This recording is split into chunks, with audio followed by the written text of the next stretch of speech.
नमस्कार। स्वागत है आपका द न्यूज लॉन्चर पर। मैं हूं अशोक वानखड़े, लेकर आया हूं आपका अपना कार्यक्रम डायरेक्ट हिट। महाराष्ट्र में नगर इकाई के चुनाव के नतीजे सामने आए और जैसा कि विधानसभा के चुनाव नतीजे आए थे, उसी तर्ज पर नगर पालिकाओं के भी नतीजे सामने आए। कुल 288 इकाइयों में चुनाव हुआ। 246 नगर पालिका और 42 नगर पंचायत।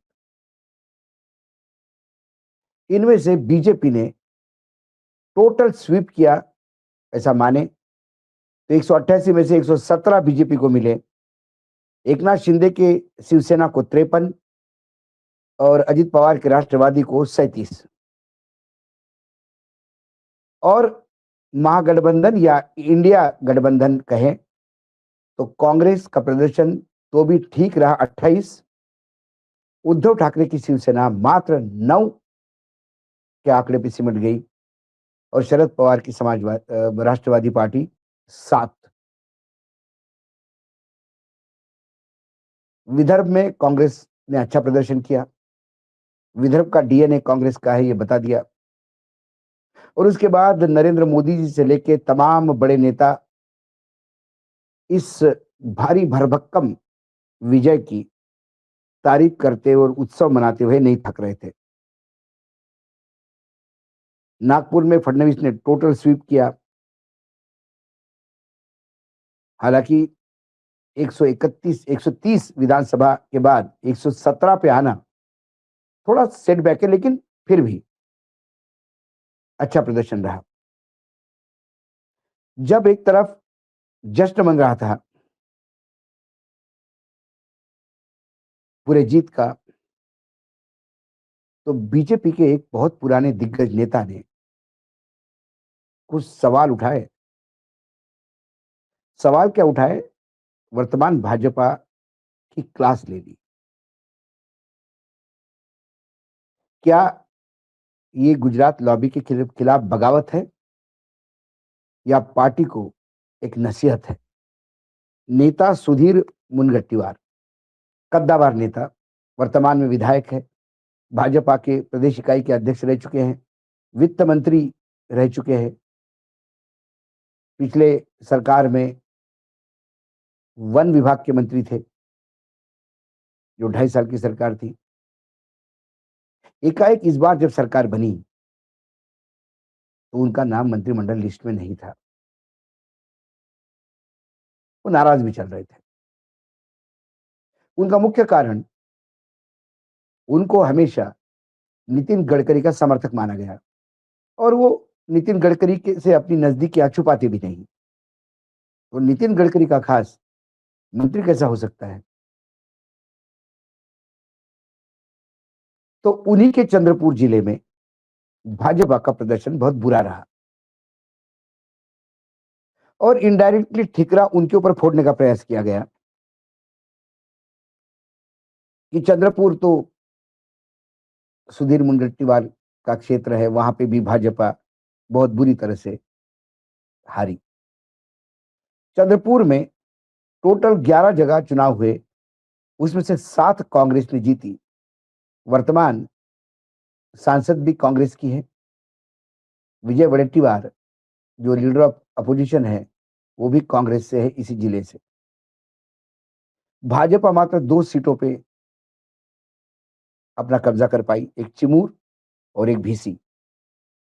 और गढ़चंदुर को अपक्ष यानी इंडिपेंडेंट ने किया, लेकिन बीजेपी वहां नहीं कुछ कर पाई। तो उन्होंने कहा कि चंद्रपुर, गढ़चिरौली, भंडारा, गोंदिया, ये जो उत्तरी विदर्भ है, पूरे जिले एक दूसरे से लगे हैं। गढ़चिरौली है, साइड पे भंडारा है, उधर गोंदिया और फिर उसके बाद चंद्रपुर। इन सभी 4 ही जिलों ने हमेशा बीजेपी का दिल खोल के साथ दिया, चाहे भाजपा केंद्र में सत्ता में रहे या नहीं रहे, या स्टेट में सत्ता में रहे, राज्य में नहीं रहे। ये बीजेपी का गढ़ हुआ करता था। ऐसा क्या कारण हुआ कि चंद्रपुर में बीजेपी का सुपड़ा साफ हुआ? गढ़चिरौली में थोड़ी इज्जत बची, मुख्यमंत्री स्वयं प्रभारी मंत्री है, तो 3 में से तीनों इकाइयाँ उनके पास थी। भंडारा में 4 में से सिर्फ बीजेपी 2 बचा पाई और गोंदिया में 4 में से सिर्फ 1 बीजेपी के पास आई, 3 कांग्रेस के पास चली गई। ये प्रदर्शन इतना बुरा क्यों? तो अपने पार्टी को आईना दिखाते हुए उन्होंने कहा कि इन 4 ही जिलों को एक भी मंत्री नहीं है और कुछ जिलों में 3-3 मंत्री है। जिस मतदाता ने भाजपा का हमेशा साथ दिया, उसके भाजपा ने अलग-थलग कर दिया। भाजपा यदि यहां के नेताओं को ताकत ही नहीं देगी, तो जनता भाजपा को क्यों साथ देगी? कांग्रेस ने विजय वडेट्टीवार को लीडर ऑफ अपोजिशन बनाया, उसको ताकत दी, तो उसने अपना प्रदर्शन किया। दूसरी बात जो अहम महत्वपूर्ण है, उन्होंने कहा कि भाजपा की हालत शनि शिंगणापुर गांव जैसी हो गई है। शनि शिंगणापुर ये शनि जी का बहुत प्रसिद्ध मंदिर है, देश में सबसे बड़ा शनि का स्थान माना जाता है। वहां कभी चोरी नहीं होती, इसलिए वहां लोग घर को दरवाजे नहीं रखते, कभी ताले नहीं लगते, दरवाजे खुले रहते हैं। तो उन्होंने कहा कि बीजेपी के दरवाजे हर एक के लिए खुले हैं, जिसको बीजेपी की कोई विचारधारा नहीं, जिसको कोई लेना देना नहीं संघ के विचारधारा को, और वो सीधा बीजेपी में आके विधायक बनता है, तो फिर जनता जो विचारधारा पे मतदान करती थी इतने दिनों से, वो कैसे साथ देगी? और उन्होंने एक आरोप लगाया जो वाकई चौंकाने वाला है। उन्होंने कहा कि भाजपा का एक विधायक चंद्रपुर का ये पत्र लिखता है कि पंडित दीनदयाल उपाध्याय कैंसर हॉस्पिटल का जो लोकार्पण होना था सोमवार को, अभी कल, उस लोकार्पण के लिए हमने सरसंघ चालक मोहन भागवत जी को बुलाया। चुनाव आयोग से परमिशन भी ली थी, जब ये आयोजन तय हुआ था तब चुनाव का पीरियड चल रहा था, लेकिन फिर भी चुनाव आयोग ने भी परमिशन दी। लेकिन भाजपा का अपना विधायक कैसा पत्र लिख के कहता है कि संघ चालक नहीं चाहिए? इतनी हिम्मत कैसी हुई इस विधायक की कि जो अपने पितृ संस्थान को भी रोकता है, क्योंकि वो बाहर से आया हुआ है, आपने उसको प्रवेश किया पार्टी में। जब तक गलत विचारधारा के लोग पार्टी में आते रहेंगे, ऐसा ही हश्र पार्टी का होगा। गुटबाजी चरम पे है, उसको कंट्रोल करने का किसी ने प्रयास नहीं किया। खूब आरोप लगाए। उसके बाद बावनकुळे ने कहा कि ये ताकत वाली बात नहीं है, जहां मंत्री नहीं वहां पे भी अच्छा ये हुआ है, लेकिन हम सुधीर भाऊ को जरूर पूछेंगे क्या कमी रह गई, हम आत्ममंथन करेंगे और इसमें रेक्टिफाई करने का प्रयास करेंगे। मुख्यमंत्री ने कहा कि सुधीर भाऊ से जरूर हम चर्चा करेंगे, पूरी ताकत देने का प्रयास करेंगे और महानगर पालिका का चुनाव हम जरूर जीतने का प्रयास करेंगे। किस पे आरोप लगाए थे उन्होंने? उन्होंने नाम तो नहीं लिया, लेकिन चंद्रपुर जिले में एक ही विधायक है जिसको पार्टी ने बाहर से लाके टिकट दिया और चुनाव जितवाया। उनका नाम है किशोर गजानन जोरगेवार। ये यंग चांदा ब्रिगेड भी चलाते हैं। श्री कन्या का नागरिक सहकारी बैंक के डायरेक्टर भी है, बिजनेसमैन भी है, पैसे वाले भी है। 2014 में इन्होंने शिवसेना से चुनाव लड़ा और हार गए थे। उसके बाद 2019 में इन्होंने इंडिपेंडेंट चुनाव लड़ा, स्वतंत्र उम्मीदवार के तौर पे, और भारी मतों से विजयी हुए। 2024 में वो कांग्रेस को टिकट मांग रहे थे, लेकिन फिर जैसा कि कांग्रेस में है, स्लीपर सेल बैठे हुए, उन्होंने एक ऐसे आदमी को चुनाव में उतारा जिसका कोई ज्यादा वजूद नहीं था, और फिर बीजेपी ने इनको टिकट दिया और ये बीजेपी के विधायक है। एक ही आदमी है जो बाहर से आया जिसको टिकट दिया। क्या उन्होंने इस हॉस्पिटल के ओपनिंग के लिए मोहन भागवत को बुलाने का विरोध किया था? ये अस्पताल जो है वो कैंसर फाउंडेशन बना रहा है, चंद्रपुर कैंसर केयर फाउंडेशन। इन्होंने रतन टाटा ट्रस्ट से टाइप किया। 140 बेड का ये हॉस्पिटल 280-300 करोड़ के आसपास का बना है। और मुनगंटीवार जी का ये दावा है कि स्वर्गीय रतन टाटा जी की ये खुद की मनीषा थी कि इस हॉस्पिटल का लोकार्पण मोहन भागवत के द्वारा हो।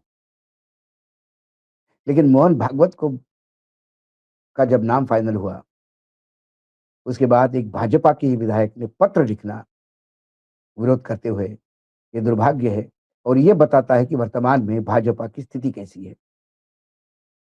सुधीर भाऊ ने अपनी पीड़ा बताई। ये पीड़ा महाराष्ट्र के कई भाजपाइयों की है, क्योंकि महाराष्ट्र में भाजपा इतने गुटों में है। एक ओरिजिनल भाजपा जो संघनिष्ठ भाजपा है और एक मोदी निष्ठ भाजपा है।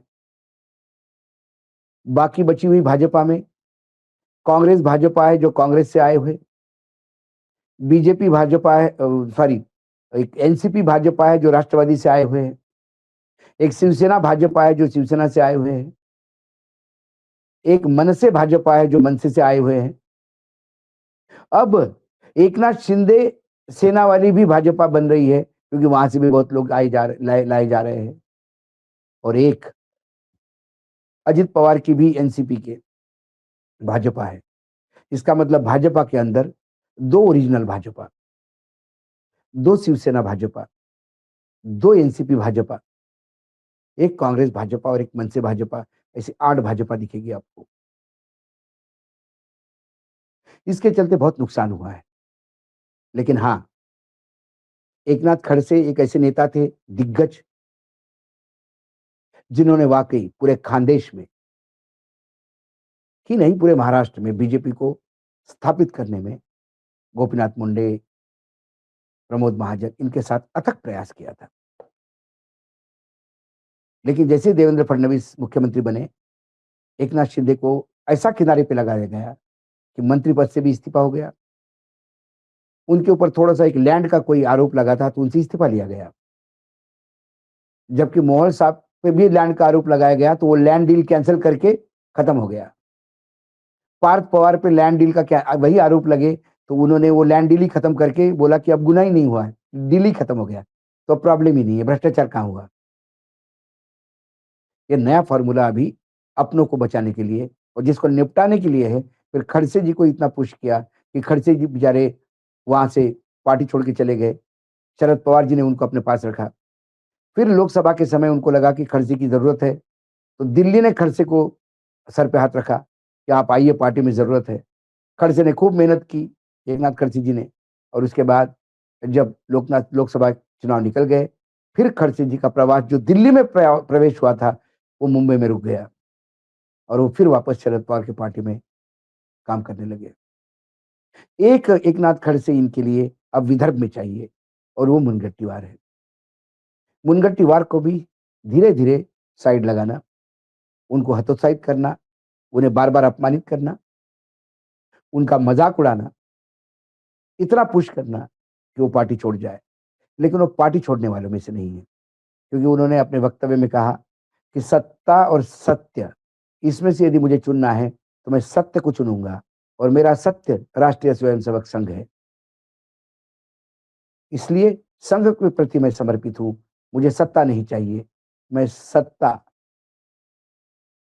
को ऐसे रूप से नहीं चाहता, जो आयाराम गयाराम के भरोसे हो। ये सब महाराष्ट्र में जो प्रवेश हो रहे हैं, कौन करवा रहा है? देवेंद्र फडणवीस नहीं करवा रहे। देवेंद्र फडणवीस तो अपने छोटे-मोटे स्कोर निपटा रहे हैं। मेजर खेला दिल्ली से हो रहा है। मुनगंटीवार का वक्तव्य दिल्ली के लिए आईना था। सीधा दिल्ली हिट होता है, भाजपा हिट होता है। आम कार्यकर्ता जो हिट हुआ है, उसके वेदनाओं के ये शब्द हैं। आज डायरेक्ट हिट में इतना ही। कल फिर आता हूँ किसी विषय के साथ। तब तक के लिए नमस्कार, देखते रहिएगा द न्यूज लॉन्चर।